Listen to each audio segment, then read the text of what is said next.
Hi YouTube, it's KeveRash or Kevin. I'm watching a movie I've never seen before every day this year. Feel free to suggest movies in the comments, even if you haven't seen them and just want the ending spoiled. Look for an all suggestions episode in a couple weeks. Reminder to avoid spoilers, use the timestamps in the description below. Now, here are KeveRatings 25 to 30. The 25th movie I saw this year is Renfield from 2023, rated R. I wanted to watch something funny, and this is not the one. This was not that funny. I think it was better than I was told it was going to be. It's the story of Renfield, who's been Dracula's assistant for years and years and years and years. This one's a 3 out of 5 for me. The reason I didn't like it that much is I grew attached to some of these characters, and a movie trope that I absolutely despise: when you kill off characters and then you bring them back, it doesn't feel earned a lot of the time. So my number one example of that is Wally. I don't like Wally because he freaking dies, and then they like bring him back. Oh, it's magic, or like love or something brought him back. I don't even remember because I haven't seen it in theaters. This is a very similar situation to that, and it does not feel earned. The other thing about it is it's by far the goriest movie on this list. Maybe the goriest movie I've ever seen. It seems like it's just violent and gory for the sake of violence and gore, in not a good way. He grabs a guy's arm, kicks him in the chest, and rips the guy's arms off, and then he uses the arms to like kill other dudes and like is impaling people with the arm, and it's just way over the top in terms of gore. So, if you like Nicholas Hoult and you like Nick Cage, you watch it. It's like fun. But I think the thing that surprised me the most is the cast was really good, and it was well acted. The ending, again, just I'll throw spoilers up here. There's a part where he's in a support group. Renfield goes to a support group that's kind of like AA, but it's a support group for people in toxic relationships. So you grow attached to a lot of these characters because they're helping him through this hell that he's been living for like a century with Dracula. He's been in the most toxic relationship you can imagine because he's at the whim of Dracula, and Dracula is making him go kill innocent people, and he hates that. So what he starts doing is he tries to hear about these toxic relationships that these other people are in, and he wants to make those toxic people the victims for Dracula, which sounds like a great idea. I mean, that would be a cool like anti-hero story. But what ends up happening is Dracula finds out, and he goes to the toxic relationship meeting and kills every single character, which is completely screwed up in my mind. It was not earned. And then Dracula, who's like looking for innocent people, doesn't even like feed on any of them. It's vague. And then Dracula blood we're told that Dracula blood can heal injuries and wounds because they drop some Dracula blood on people in a couple scenes in the movie, but it seems that it just heals wounds. Turns out, actually, Dracula blood can bring people back from death. It feels like a cop out. Like it feels like they just actually everybody that died in that support group, they're actually alive at the end, and cool, okay. And they even like make a joke, like a one-off joke about it, where it's like, yeah, we went beyond and we saw some things that cannot be unseen. We died, and here we are, back to life now. Yeah, don't recommend. Definitely a 3 out of 5 for me. It was fun, but not worth it. Not worth it. The 26th movie I saw this year is Trainspotting from 1996, rated R. So then I saw Trainspotting, which is, holy crap, this has nothing to do with trains.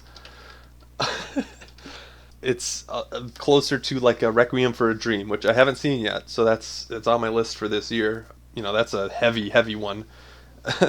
I didn't know that Trainspotting was going to be as heavy as it was. It's a group of friends that are on drugs and them trying to get over it.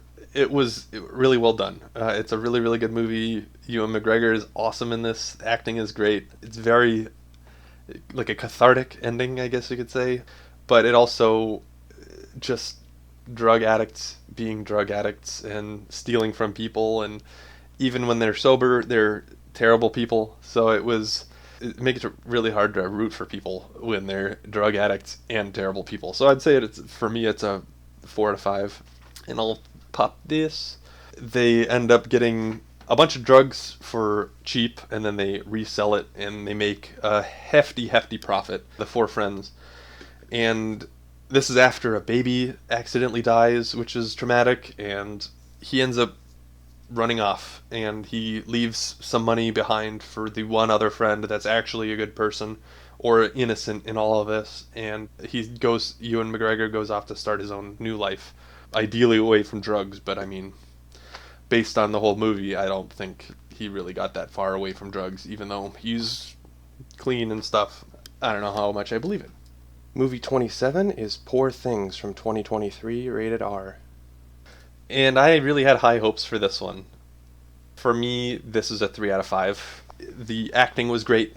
The cinematography was great. The music was really quirky and weird, and it fit really well with the movie. It was a beautiful movie, absolutely beautiful. Like the scenery, it's in like an alternate universe, so like there's like weird quirky things happening and weird music and stuff. But they have like vistas where she'll overlook Portugal, and it just absolutely beautiful, but also like weird. And then they're on this like cruise ship that's like a stylized, fake-looking cruise ship. I'm in front of it again. There it is. Poor Things.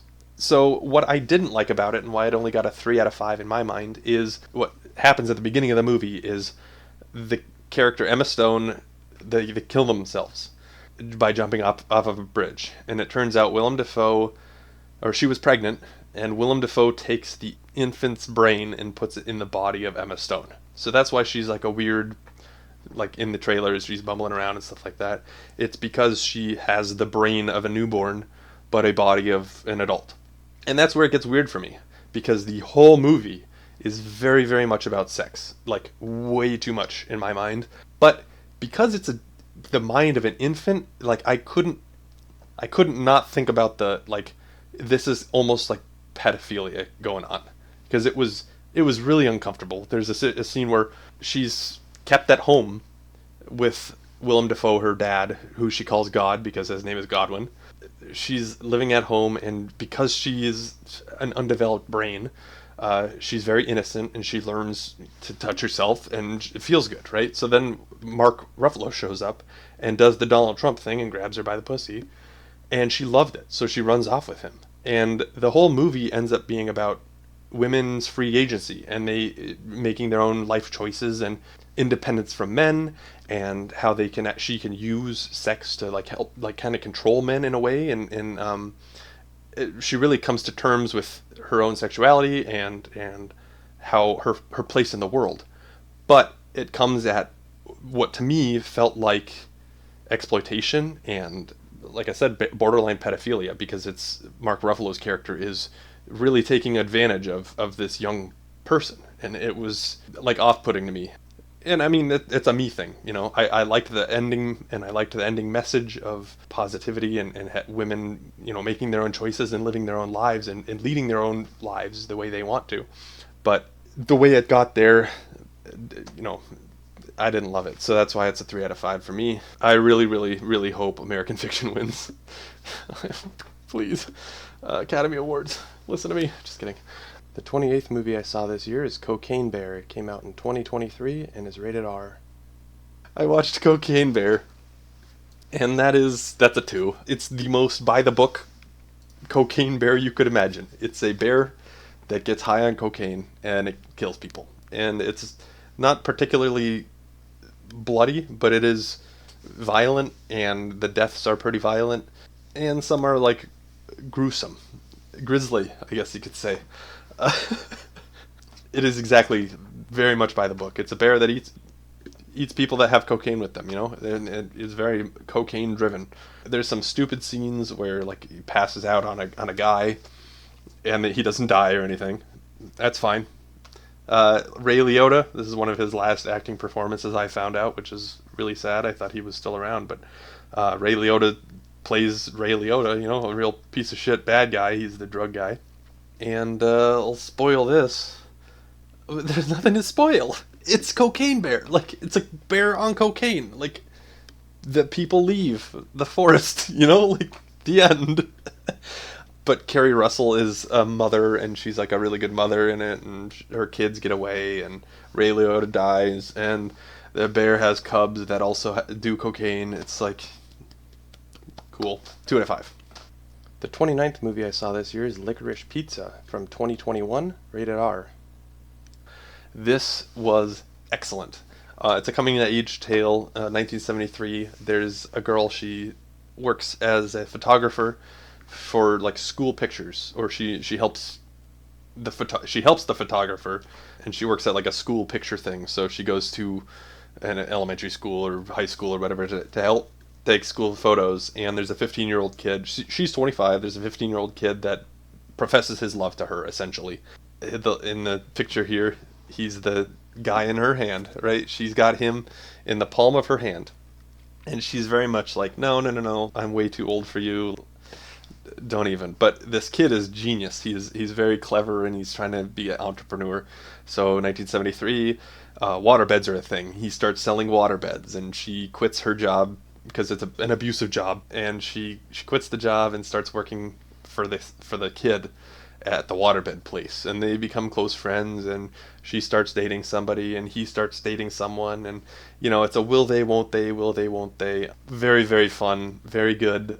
It was an excellent period piece. I laughed, I cried. It was great. Bradley Cooper shows up, Sean Penn shows up.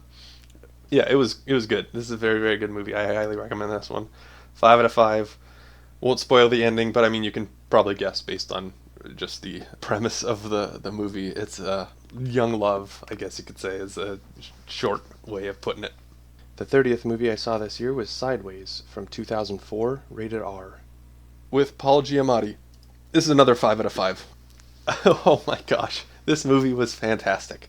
It is a story about Paul Giamatti, who's a divorced guy, and Thomas Hayden Church, who I know is Sandman from Spider-Man 3. He plays a guy that's getting married, and so for the bachelor week, it's like a bachelor party. It's the two guys, Paul Giamatti and Thomas Hayden Church, and they go on a road trip through California. So it was really cool to see San Diego. They start in San Diego, they drive through Paso Robles, and Thomas Hayden Church is a scumbag, basically. He's going to get married on Saturday, but his goal is to get him and his buddy laid.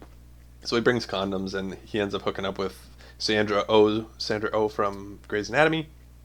And it's basically a guy cheating on his fiancée, and Paul Giamatti meeting a girl, and him still being stuck on his ex, and love of wine, hatred of Merlots. It was really, really good. Acting was excellent. The scenery was really cool. I liked the story, and it's just really how things go sideways, as some of those things are not good. So I'll throw a spoiler thing on here. Yeah, so he ends up Paul Giamatti tells the girl that he's seeing that his buddy's getting married on Saturday, and she's good friends with Sandra Oh's character, so she kicks him out and is just absolutely upset. And she spills the beans to Sandra Oh, so Sandra Oh beats the shit out of Thomas Hayden Church, and then they have to cover it up by like staging a car accident, and it's great. This movie was fun, it was sad, it was happy, it was beautiful. Yeah, loved it. 5 out of 5. And that's a total of 30 movies rated. Stay tuned for 336 more KeveRatings. Thanks for watching.